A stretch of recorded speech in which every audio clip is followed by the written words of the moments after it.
Hello everyone, it's me, Inday Marquit, and welcome to my channel. Guys, kasama ko yung mga kids. Kasi nga, gusto nilang gumala dito guys. Wala, tanawra ang puno guys, walay dahon. Nakita nyo ba? Ito. Kita ba? Yun yung Puno. nakakasat ako. Ay, hindi makita, no? Pero doon naman ka, pero di makita. Makaigo ka! Ah, hindi siya nakita dito, no? Kasi masyadong masilaw doon sa taas. Masyadong kanabitang silaw sa adlaw. So, wala tayong magawa. Pero makita man siya.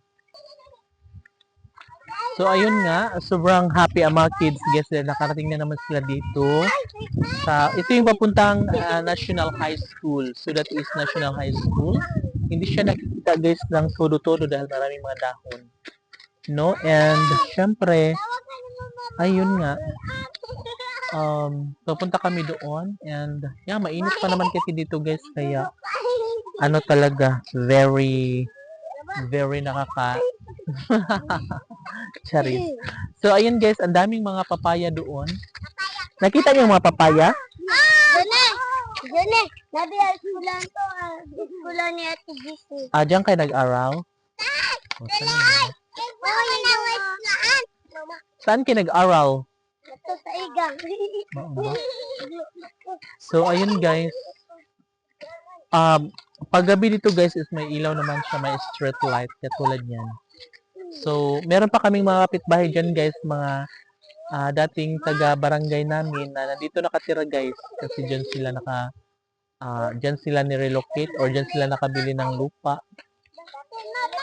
Kaya dyan sila nakatira ngayon, and syempre, since part naman sila ng Barangay Cantagnos guys, na kaya nilagyan din pa rin sila dito guys ng street light.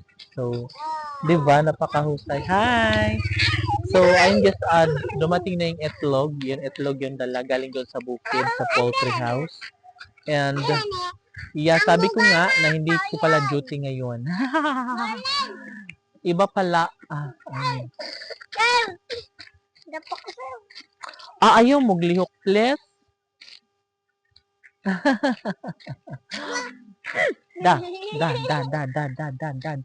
At syempre guys, ayun, doon sa baba naman guys, sa taas, ay, binungkal siya, pero hanggang ngayon naman ay hindi pa rin siya pinagpatuloy, no? Parang, ayaw, lagi away niyo sa princess. Kay kuan man.